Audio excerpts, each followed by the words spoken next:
Bonjour tout le monde, bienvenue sur la chaîne de Glizars29. Donc on va commencer les previews des séries de la Ligue nationale 2023 avec la première série dans l'Ouest entre les Bruins de Boston et les Panthers de la Floride. Vraiment Boston est terminé premier de la Ligue et les Panthers 17e. Donc c'est vraiment le gros clash, la meilleure équipe contre la moins bonne des séries. On va voir qu'est-ce que ça va donner. Donc sans plus tarder, on va regarder les statistiques des deux équipes la saison passée.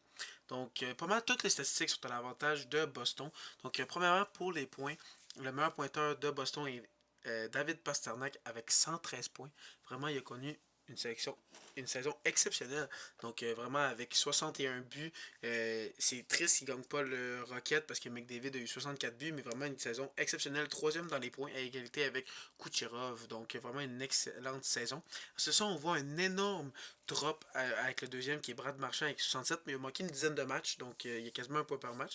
Ensuite de ça, il y a Bergeron avec 58. Donc, on voit vraiment que Pasternak a été le meneur de cette équipe-là offensivement. Donc, vraiment, excellente saison pour David Pasternak. Ensuite de ça, pour la Floride, il y a Matthew Tkachuk avec 109 points. Donc, lui aussi a connu vraiment une excellente saison. Donc, il s'est très bien acclimaté avec sa nouvelle équipe. Vraiment, l'échange l'aide d'être très positif pour la Floride. Surtout que les Flames du Berdo ont vraiment connu une mauvaise saison. Matthew Tkachuk a connu une excellente saison. C'est ça, tu as Barkov avec 78 points. Là aussi, il y a une grosse différence. Barkov aussi a manqué une dizaine de matchs.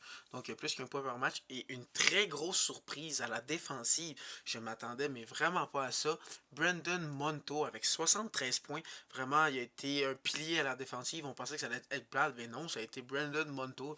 Vraiment une révélation cette année.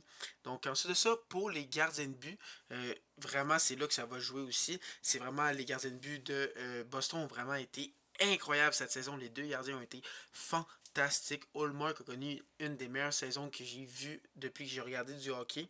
Vraiment une excellente saison. Mais il faut dire aussi qu'en avant de lui, il y a eu une très bonne équipe qui jouait bien offensivement et défensivement.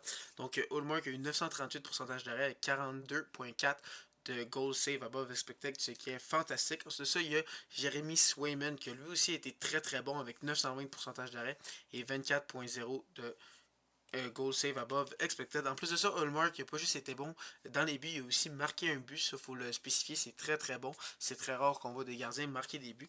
Donc vraiment un excellent duo. Même si Hallmark se blesse, sont vraiment parfaits avec un Jeremy Swayman. Vraiment Swayman et Hallmark le meilleur duo cette année. Ensuite de ça, pour la Floride, il y a un gros point d'interrogation dans les buts. Premièrement, je vais parler de Spencer Knight qui est parti sur l'aide des joueurs à cause de problèmes personnels. Donc, il sera pas là. Il y a eu un 901 pourcentage d'arrêt, moins 4,5. Il ne jouait pas très bien de toute façon. Donc, ensuite de ça, il y a les deux autres gardiens. Il y a Sergei Bobrovski qui est 901, 6,2 de goal save above expected, mais qui n'a pas. Finalement, c'était plus lui le gardien partant. Il s'est blessé. Là, il est un peu de retour, mais on n'est pas sûr. Mais vraiment, le partant, depuis les quelques semaines, ça a été une grosse surprise. C'est Alex Lyon qui a vraiment été très bon en fin de saison. Il a été fantastique. Je pense que dans ses 7 derniers matchs, il était 6-0-1. Donc vraiment, il a été très bon. Il a permis à la Floride de se qualifier pour les séries. Donc il y a eu un 912 pourcentage d'arrêt, 7,5 goal save above expected en seulement en bas de 20 parties. Donc c'est très bon. Donc on va voir s'il est capable de jouer aussi bien en série, mais c'est vraiment un énorme point d'interrogation. Moi, je pense qu'il ne sera pas capable, surtout qu'il n'a aucune expérience en série. Ensuite de ça, si on regarde les statistiques des équipes, on voit qu'il y a une énorme différence. Premièrement, comme on le sait, Boston, 65 victoires, un record de la nationale, bat le record de 3 victoires de plus. Vraiment une saison incroyable du début à la fin. Vraiment, personne ne s'attendait à ça, surtout pas moi. J'avais prédit qu'elle allait être 7e de l'Atlantique. Ok, ouais, j'étais complètement dans le champ. C'est la pire prédiction en rapport au sport que j'ai jamais vu. Vraiment, c'était désastreux comme prédiction, mais moi, c'est à cause des blessés. Il y avait beaucoup de blessés. Mais honnêtement, Boston a été fantastique de A à Z. Le coach était bon, les attaquants étaient bons, les défenseurs, les gardiens, tout allait bien pour Boston. Tout était parfait, vraiment une saison incroyable. 135 points, battu le record de points aussi. Donc vraiment, cette équipe-là a été incroyable. Vraiment, on va voir si ça va continuer en série. Comme vous savez, ils ont été premiers de l'Atlantique, premiers au général. Vraiment pas proche de personne. C'était vraiment une saison fantastique pour Boston. Comparé à la Floride, qui est vraiment totalement l'inverse. Ils ont eu seulement 98 points. Non, même pas. Ils n'ont pas eu 98 points. Je vais juste changer ça 2 secondes. Ils ont eu 92 points. Donc ça, c'est une erreur de ma part. Donc ils ont eu 92 points, 42 victoires seulement, 32 défaites, 8 défaites en prolongation. Donc seulement 92 points. C'est plus bas que les Flames de Calgary qui n'ont pas fait les séries. Donc, juste pour vous dire, ils sont 17e de la Ligue nationale. Donc, si c'était 1 à 16 qui faisaient les séries, ils ne faisaient pas les séries. Donc, vraiment, ils ont rentré sur la fesse. Donc, ils ont été 4e de l'Atlantique, 17e de la Ligue, comme vous savez. Donc, c'est vraiment l'opposé. Ils ont passé proche de ne pas faire les séries. Et Boston était qualifié, ça faisait déjà, on dirait, 6 mois. Donc, vraiment, une grosse différence. Les deux équipes sont vraiment pas proches l'une les autres. Vraiment, c'est complètement l'opposé, comme je vous l'ai dit. Ensuite de ça, si on check toutes les autres statistiques, à part l'avantage numérique où que les Panthers sont devant avec 22.8 et Boston 22.2 qui, faut le dire, même si que les Panthers sont premiers, sont en avant de Boston, c'est vraiment très très proche les deux équipes en avantage numérique. Donc c'est pas des excellents avantages numériques, mais c'est pas mauvais, c'est correct.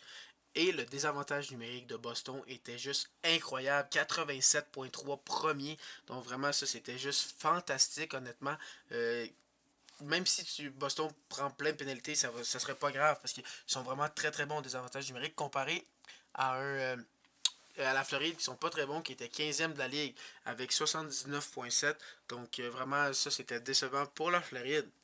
Donc, ensuite de ça, pour les buts pour, Boston sont deuxième de la ligue avec 301 et les Panthers sont sixième avec 288. Deux très bonnes équipes offensivement, mais surtout Boston. Et un truc que j'ai vraiment été très surpris de voir, c'est Boston sont à 174 buts contre, donc premier de la ligue, et ça de très loin. La deuxième équipe est comme à 210. Donc vraiment dominant Boston ont été.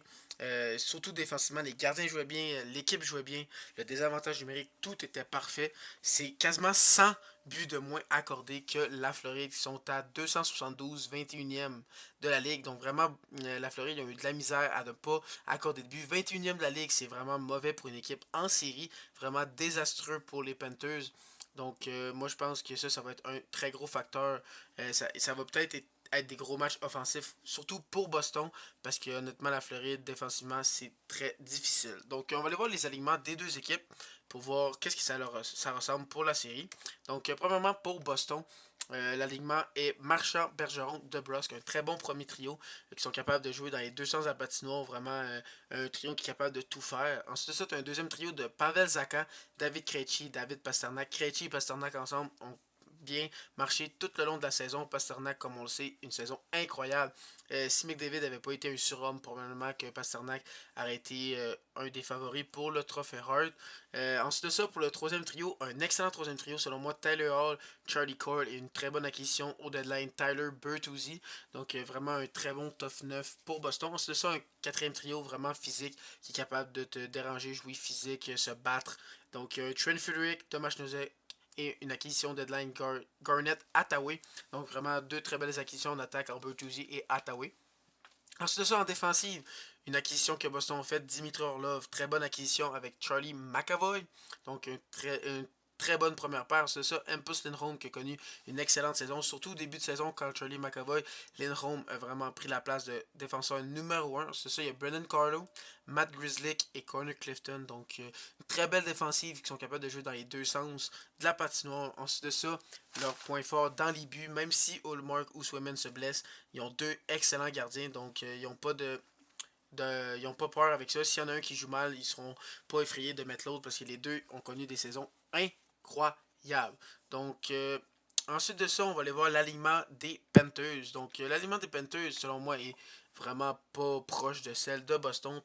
En premier trio, Carter Viregi, Alexander Barkov et Matthew Ketchuk. Donc c'est pas un très bon premier trio. Ben, pas ça que je veux dire, c'est un excellent premier trio, mais c'est le seul bon trio que je voulais dire de l'équipe. Pas que c'est pas un mauvais. Pas que c'est un mauvais premier trio, juste que c'est le seul bon trio selon moi de l'équipe. De trois excellents joueurs. Matthew Ketchuk qui a connu une saison fantastique. Barkov qui est un des meilleurs centres défensifs et Carter Verhage qui a réussi à marquer 40 buts. Donc vraiment un excellent premier trio, mais le reste de l'alignement est selon moi vraiment moins fort que celui de Boston avec un E2, Lusto Rainen, Sam Bennett, Anthony Duclair comme deuxième trio qui est vraiment pas à la hauteur de celui de Boston. Troisième trio, Ryan Lundberg, Anton Lundell, Sam Reinhart. J'aime beaucoup Anton Lundell, c'est un de mes jeunes joueurs préférés. Je l'adore, il est très bon dans les deux sens de la patinoire, mais Ryan Lundberg, normalement, il est sur un quatrième trio. Il est comme un extra forward que tu veux mettre quand tu as besoin d'un joueur physique. Sam Reinhart a été un peu décevant cette année, donc ça pourrait être un bon troisième trio, mais un peu décevant. Un quatrième trio avec Nick Cousin, Eric Stahl, Pepe Stahl et Colin White. Donc c'est un correct quatrième trio, mais honnêtement, ce groupe d'attaquants est vraiment moins fort que celui de Boston et de loin. T'as seulement le premier trio qui est excellent, puis le reste, c'est bof. C'est ça, en défense, t'as Gustav Strodling et Aaron Ekblad. J'adore Aaron Ekblad. C'est ça, t'as l'autre Pepe Stahl, Mark Stahl et Brendan Montour. Brendan Montour qui a été fantastique tout au long de la saison. Donc, Ekblad et Montour vont être les deux piliers à la défensive. Ensuite de ça, t'as Josh Maura et Radko Gudas. Donc, honnêtement, à part Ekblad et Montour, j'aime pas vraiment cette défensive non plus. Donc, vraiment... je trouve que Boston est de loin meilleur dans toutes les positions. Même dans les buts, il y a Alex Lyon et Sergei Bobrovsky. Honnêtement, j'ai pas confiance en ces deux gardiens-là. Selon moi, Boston sont de loin meilleurs dans tous les aspects de l'alignement, toutes les statistiques, tout favorise Boston. Donc, on va aller voir c'est qui mes deux X-Factors pour cette série. Donc, pour Boston, c'est David Pastrnak qui a été dominant toute la saison. Comme on le sait, il y a eu 113 points. Et le deuxième meilleur joueur de Boston était Marchand avec 67. Donc c'est quasiment le double. Donc vraiment, Pasternak, c'est lui qui va contrôler cette équipe vraiment. J'aurais pu mettre Hallmark, mais je me suis dit que Swayman a quasiment eu des aussi bonnes stats. Donc je me suis dit que c'était pas vraiment un X-Factor dans les buts, puisque les deux étaient très bons. Donc j'ai mis David Pasternak. Et pour la Floride, s'ils veulent espérer gagner, c'est vraiment Matthew Tkachuk qui doit continuer sa très bonne saison et être dérangeant comme il peut l'être, qu'on le sait qu'il est capable. Donc c'est pour moi les deux X-Factors. Mais même à ça, même le X-Factor de la Floride, je pense pas que ça va faire grand chose à Boston. Je pense qu'ils vont continuer leur excellente saison, leur saison historique en gagnant facilement en 4 parties sur la Floride. Je pense même pas que la Floride a une chance de battre Boston. Si honnêtement la Floride bat Boston, je vais être extrêmement surpris. Honnêtement, je pense que ça va être très facile pour Boston. Après ça, ils vont pouvoir se reposer et attendre le gagnant entre Toronto et Tampa Bay. Donc, sur ça, dites-moi dans les commentaires qui vous pensez qui va remporter cette série. Ensuite de ça, si vous êtes encore là, c'est sûrement que vous avez aimé. Donc, n'hésitez pas à liker, vous abonner si ce n'est pas déjà fait et cliquer sur la petite cloche pour savoir quand je vais faire d'autres vidéos. Et sur ça, bonne fin de journée.